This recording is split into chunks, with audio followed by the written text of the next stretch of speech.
నా పేరు డాక్టర్ దిలీప్ ఎంబాబు. నేను consultant nephrologist and kidney transplant physician. Kidney damage అయితే ఎట్లా తెలుసుకోవాలా? సో మోస్ట్లీ పేషెంట్స్ సిమ్టమ్స్ గురించి వెయిట్ చేస్తారు. అంటే కొన్ని పేషెంట్స్లు బ్యాక్ పెయిన్ ఉంటేనే కిడ్నీ డ్యామేజ్ ఉన్నది ఇట్లా ఆలోచిస్తారు. So back pain usually kidney డిసీజ్లో కిడ్నీ స్టోన్స్ ఉంటేనే బ్యాక్ పెయిన్ వస్తుంది. నార్మల్గా వేరే రీజన్స్ షుగర్ బీపీ వల్ల ఏమైనా కిడ్నీ డ్యామేజ్ ఉంటే they will not have back pain. So don't wait for back pain. నాకు బ్యాక్ పెయిన్ లేదంటే కిడ్నీ డ్యామేజ్ లేదు అలా కాదు.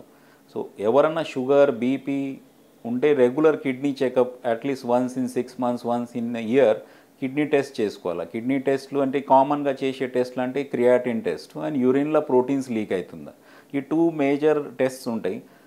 ఎనీ ల్యాబ్లో మనం చేసుకోవచ్చు. ఈ పేషెంట్స్ ఎవరికి బీపీ ఉన్నది, షుగర్ ఉన్నది, కిడ్నీ స్టోన్స్ ఉన్నాయి, ఇలాంటి పేషెంట్స్ రెగ్యులర్గా at least 6 months once in year creatinine test and urine protein levels check చేసుకోవాలి. ఈ క్రియాటిన్ లెవెల్స్ ప్రోటీన్స్ లీక్ అవుతుంది యూరిన్లో అంటే మనకు కిడ్నీ డ్యామేజ్ స్టార్ట్ అయిందని తెలుసుకుంటుంది. So don't wait for symptoms. అంటే చాలా పేషెంట్స్ సిమ్టమ్స్ లేవు, మాకు యూరిన్ బాగా వస్తుంది, కిడ్నీ డ్యామేజ్ లేదని ఆలోచిస్తారు. బట్ ఆ సిమ్టమ్స్ మనకు చాలా లేట్ స్టేజ్లో వస్తుంది. అంటే 80% బోత్ ద కిడ్నీస్ డ్యామేజ్ అయిన తర్వాత సిమ్టమ్స్ స్టార్ట్ అవుతాయి. సిమ్టమ్స్ యూజువల్లీ కిడ్నీ పేషెంట్స్కు అంటే కాళ్ళ వాపులు, swelling over the face, excess water అయి ఆయాసం స్టార్ట్ అవుతుంది. అలాంటి సిమ్టమ్స్ 80% కిడ్నీ డ్యామేజ్ అయిన తర్వాతనే సిమ్టమ్స్ స్టార్ట్ అవుతుంది. సో బ్యాక్ పెయిన్ అంటే కిడ్నీ పేషెంట్స్కు బ్యాక్ పెయిన్ వేరియస్ రీజన్స్ వల్ల రావచ్చు. మెయిన్లీ కిడ్నీ స్టోన్స్ ఉంటేనే బ్యాక్ పెయిన్. అదర్వైజ్ కిడ్నీలో ఏమైనా ఇన్ఫెక్షన్ ఉన్నది, పస్ ఉన్నది, పెద్ద సిస్ట్ సైజ్ ఉన్నాయి, పెద్ద సిస్ట్స్ ఉన్నాయి బోత్ ద కిడ్నీస్, అలాంటి కేసెస్లోనే బ్యాక్ పెయిన్ వస్తుంది. నార్మల్గా వేరే రీజన్స్ వల్ల కిడ్నీ డ్యామేజ్ అయితే బ్యాక్ పెయిన్ రాదు. So don't rely on back pain. Back pain అంటే బోన్స్ వల్ల పెయిన్ రావచ్చు, మసిల్స్ వల్ల రావచ్చు, నరాల వల్ల రావచ్చు. బట్ బ్యాక్ పెయిన్ అంటే ఎవ్రీ టైం కిడ్నీ డిసీజ్ ఉన్నది అట్లా కాదు. So don't wait for symptoms.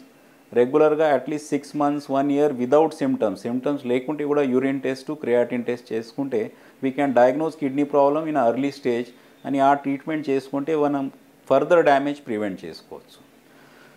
Next మా పేషెంట్స్ చాలా వెరీ లేట్ స్టేజ్లో వస్తారు. అంటే వెనెవర్ మా కిడ్నీ డాక్టర్ దగ్గర పేషెంట్ వచ్చేవరకు 80% బోత్ ద కిడ్నీస్ డ్యామేజ్ అయిపోతుంది. Because nobody checks. అంటే వేరే రెగ్యులర్ ల్యాబ్లా టెస్టింగ్ అట్లా డైరెక్ట్లీ కిడ్నీ అడ్వాన్స్ స్టేజ్లో డ్యామేజ్ అయిన తర్వాతనే డాక్టర్ దగ్గర వస్తారు.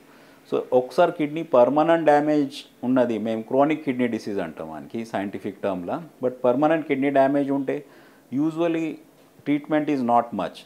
దెర్ ఆర్ ఓన్లీ అంటే 2 options ఉంటాయి. ఇలాంటి పేషెంట్స్ ఎవరికి పర్మనెంట్ కిడ్నీ డ్యామేజ్ అయింది, either they have to do dialysis అంటే కిడ్నీ బ్లడ్ ప్యూరిఫికేషన్ మషిన్ ఉంటుంది, అది రెగ్యులర్ జీవితాంతా వారానికి 2 సార్లు 3 సార్లు చేసుకోవాలి. లేకుంటే if they have the donor kidney transplant ఒకటి ఆప్షన్ ఉంటుంది. కిడ్నీ ట్రాన్స్ప్లాంట్ అంటే వీ రిమూవ్ 1 కిడ్నీ. ఎవరు కిడ్నీ ఇస్తారు ఆ డోనర్ నుంచి ఒక కిడ్నీ వేరే ప్లేస్లో లోవర్ పార్ట్ ఆఫ్ అబ్డామన్ ఈ సైడ్లో ఫిక్స్ చేస్తాం మేము. సో ఈ కిడ్నీ ట్రాన్స్ప్లాంట్ అంటే usually both the kidneys damage అయిన తర్వాత ఈ కొత్త కిడ్నీ ఈ సైడ్ పొత్తి కడుపుల లోవర్ పార్ట్ ఆఫ్ అబ్డామన్లో ఫిక్స్ చేస్తాం. ఓన్లీ 1 కిడ్నీ ఫిక్స్ చేస్తాం. చాలా పేషెంట్స్ కిడ్నీ ట్రాన్స్ప్లాంట్ గురించి ఏం డౌట్ ఆలోచిస్తారంటే ఈ బోత్ ద కిడ్నీస్ తీసేసి కొత్త కిడ్నీ పెడతారని ఒక డౌట్ ఉంటుంది. సో యూజువల్లీ ట్రాన్స్ప్లాంట్లో మేము both the kidneys original damage kidneys అలానే ఉంటాయి, ఈ ఎక్స్ట్రా కిడ్నీ ఇక్కడ వస్తుంది. సో ఓన్లీ 1 కిడ్నీ ట్రాన్స్ప్లాంట్ చేస్తాం, 2 కిడ్నీస్ కాదు. ఇచ్చేవాళ్ళు 1 కిడ్నీ తీసి ఇక్కడ ఫిక్స్ చేస్తాం.